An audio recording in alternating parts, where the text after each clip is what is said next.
Most community services in rural areas such as Orange and such as English lessons only for adults?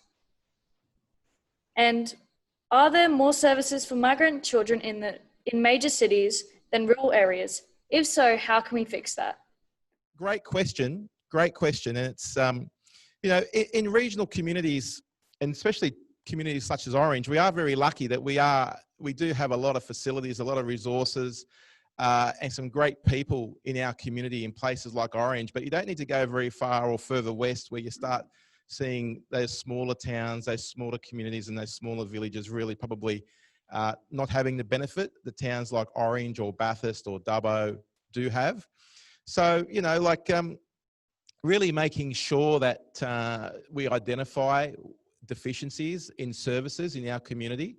And that can be a whole range of different services, whether they're, you know, education or health or with your local police force or emergency services, doctors, nurses, the whole range of different services that we have in our community. And where we detect deficiencies or inadequacies in our local community, you know, it's really important that people like myself as a local representative with a local voice in a place like the New South Wales Parliament can really ventilate and raise those issues and speak to ministers or ask questions of ministers and, you know, really try and push and advocate and prosecute for our communities, because we want to make sure that communities in regional New South Wales have the same level of service that we do in metropolitan Sydney. Your postcode shouldn't dictate the level of services or infrastructure or equipment that you have at your local school or in your local community. So in Orange, we're pretty lucky, you know, I must say, compared to a lot of other communities, but you don't need to go too far west or north or south.